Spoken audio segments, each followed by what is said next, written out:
I'll say talk to your parents first. Your parents are the ones that know the most and they're the most helpful. For me, it was just talk to my parents about everything. My parents, they help me with every situation. If anybody reaches out, I always say talk to my parents because they know the best. So I recommend you talk to your parents or talk to somebody that been in that situation or knows about someone that been in that situation.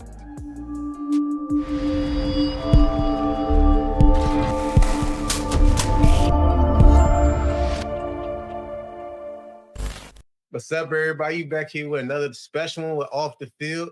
Our special guest is a rising star from the legendary Oak Hill Academy, a 6'6" forward in the class of 2027 who's already drawing major attention from top college programs all over the country. Please welcome to Janon Singh. How you doing today, bro? I'm doing good. How you doing?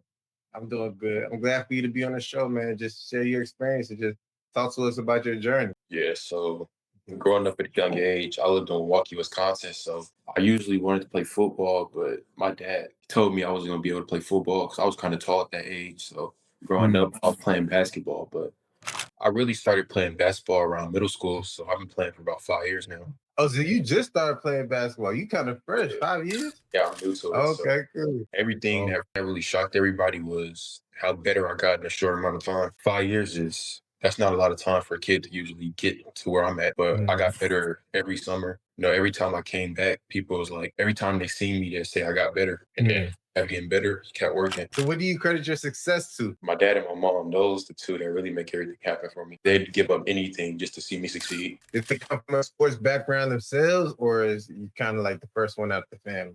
Yeah, so my mom played basketball and she was gonna go to the University of Tennessee, but she tore her Achilles in both legs. And my dad was gonna go play football at a college. So now you're at Oak Hill. I know you transferred from a couple of schools, and Oak Hill produced so many legends like Kevin Durant, Ron John Rondo, Carmelo Anthony. So what's the biggest difference that you've seen in culture and just the expectations of playing on that team? Just, I took a visit down there and everywhere you go, you see the legacy. It's a great experience to go to Oak Hill. It's just legacy everywhere. They sent most players to the league. That's really what stood out to me. And then the coaching. I had a chance to play for Coach Zito, Coach Dion this past weekend, and they're great coaches. They helped me. They just showed me what I could do, really, honestly. They're great coaches. I really appreciate them. Great coaches showed me what it's going to be like, showed the standard, and I feel like that's the best place for me to be. So you was at some talented high schools like Grayson down in Georgia, and you're not even from Virginia, but you ended up at Oak Hill. So what made you make that transfer and just what you learned throughout that process? Because this is your third school going to. Around EYBL session one, I had a great showing. And then session two. Session two is where I really stepped it up a little bit, had a great showing. That's when a bunch of schools start reaching out and calling me. So that's when I realized I'm on the rise now. That's when I realized I had to make a bigger move. Cause my goal is to get to the league. So I gotta go to the schools, put me in the best situation. And with Oak Hill reached out, me and my dad, before we took the visit, me and my dad talked about it and we was like, this might be the move for us. And then before we was driving up to the visit, I already had my mind decided that I'm just gonna go to Oak Hill. So when I seen the campus and everything, that's what really just got me. Them showing me around, being in the gym for all the hours I could be in there as much as you want. The workout schedules, everything, it just stood out to me. So it wasn't like that at Grayson. Nah, it's a great situation, but prep school, like Oak Hill, that's what's gonna get me over the top. So Carmelo Anthony, he's now the co-general manager up at Oak Hill. And he everybody knows Melo had a great career in NBA, but also in business. So what does having a global brand like that and a future Hall of Famer mean to the organization? But also, do you ever see him walking around? Do you ever connect with him? How's that? So I haven't officially moved in on campus yet. We'll move in around September. So I hope to see him. It's gonna be great knowing that he's supporting us and some of the players that played there in the past are supporting us too. That's great. I feel like I'll be able to talk to him sometimes, ask him questions, get to know more about the school. The first thing I did when I announced I was going to the school was just go back and look at videos of our players that played in there, looking at the history and just getting familiar with the history. And it was amazing. So I hope that I could connect with him a little more and ask him questions. You heard it here first, Melo. First person you need to see when you get down back to Oak Hill is Janon. So, bro, let's talk about you're 6'6" at forward. Who do you model your game after? Who do you feel like you play like the most? I feel like I play like Kevin Garnett.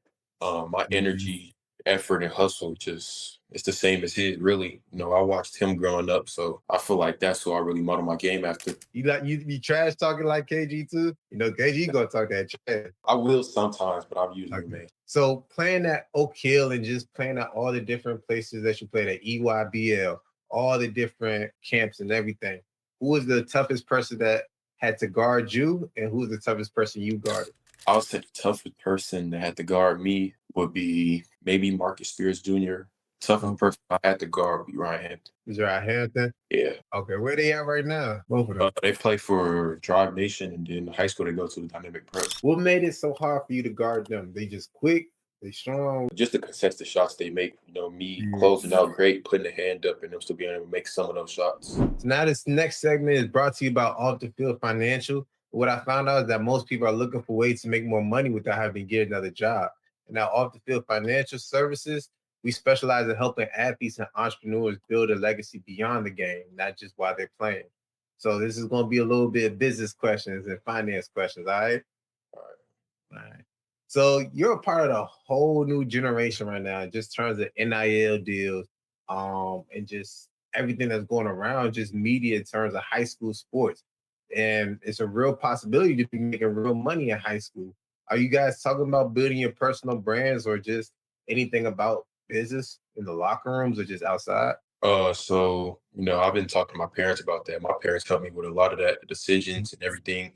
So my parents just been getting me ready for, how do I say this? They've been getting me ready for me representing myself the right way, being a person that people like, because the first thing they do is go off of your likeliness. So they've been helping me represent myself away. Usually when it comes to those decisions, I just sit down and talk to my parents about it because they're the ones that really help me with all that.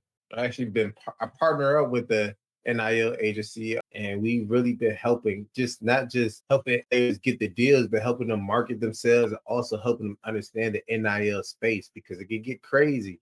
And if you don't have the right representation, like you said, it can kind of mess up your eligibility. It can mess up your plan. It can mess up so much. It just signing the wrong contracts. Because now y'all got like legit contracts when y'all going to college.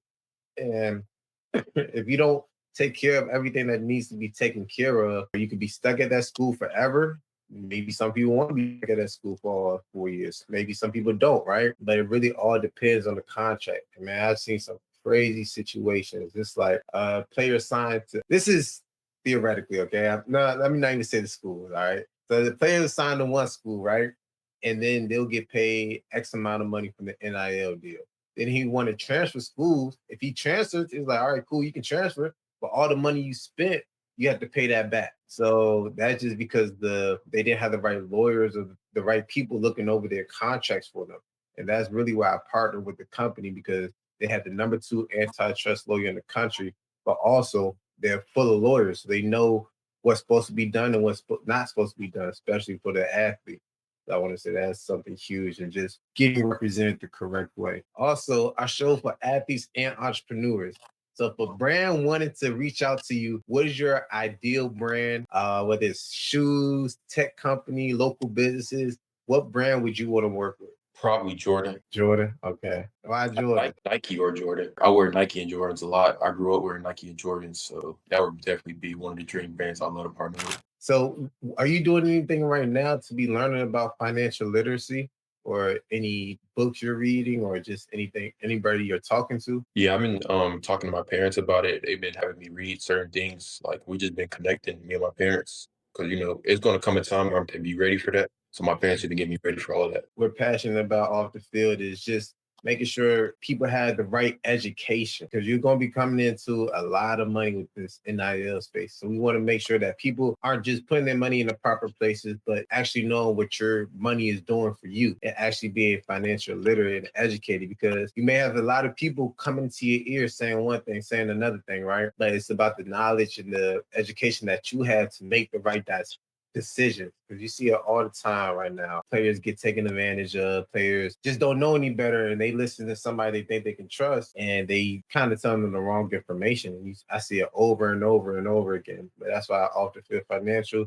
We really make it a purpose to tell people this is how you take care of your money, this is how you manage it, and these are the vehicles that you can use. And it's up to you to decide on what decision you want to make. So for the younger athletes that's listening, what's the first step that you recommend for somebody that wants to become a CEO or just build their own brand? I would say talk to people. Like I'll say talk to your parents first. Your parents are the ones that know the most and they're the most helpful. For me, it was just talking to my parents about everything. Mm. My parents, they help me with every situation. If anybody reaches out, I always say talk to my parents because they know the best. So I recommend you talk to your parents or talk to somebody that been in that situation or knows about someone that been in that situation. Now let's get back to the current events, man. So much stuff going on in the NBA.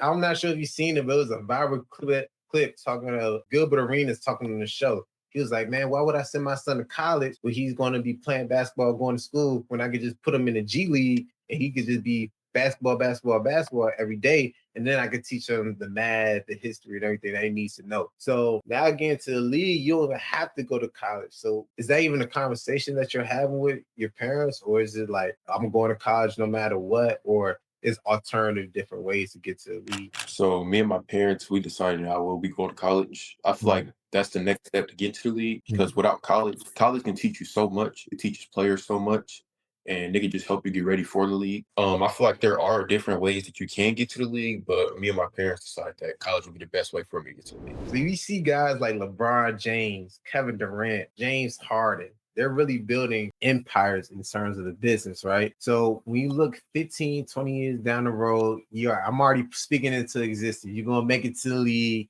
you get to have the money and you get to do what you want to do. What most excites you for the business opportunity or potential business opportunities that you can make, that you can do? If there's any, did you I, ever I, think about I haven't thought about it that far, but that? when I do make it, I would love to invest in things, like invest in some companies, invest in some businesses like many NBA players do. Mhm. You know, put the money to a good cost instead of just spending the money. You know, you got to invest it so you could keep getting money down the road and make smart decisions with your money. So social media is now also a business tool and it's a big tool. How do you approach social media in terms of different platforms like TikTok, Instagram? Do you see it as like, okay, this is like my own TV show, my own highlight reel for colleges and just my fans, or a way to connect with people? Or how do you use social media? How do you view it? I see it as a way to promote yourself and promote what you're doing. For me, Mhm. I'll post everything I do basketball related, post my basketball clips, interviews, anything, just so people can know what I'm doing, what I'm steady doing, and people can catch up to what I've been doing, catch up to my games, highlights, anything that they weren't there to see so they don't miss anything. What was your welcome to high school moment? Because like you only have 5 years of experience, right? Now you playing against some of the top comp in the nation. So what is like your welcome to high school moment? I would say my welcome to high school moment was my sophomore year. I would say when I was at Grayson, me not playing as much because I had to get the concept of doing what the coach wants me to do. Mhm. Like understanding that I am a great player, but understanding that I'm a great player and I feel like I should be playing, but I have to do what's best for the team, which I Mhm. always, but just understanding what the coach wants to happen for us to succeed. So I feel like that just helped me understand. And I feel like not playing a lot my sophomore year just helped me understand what I need to do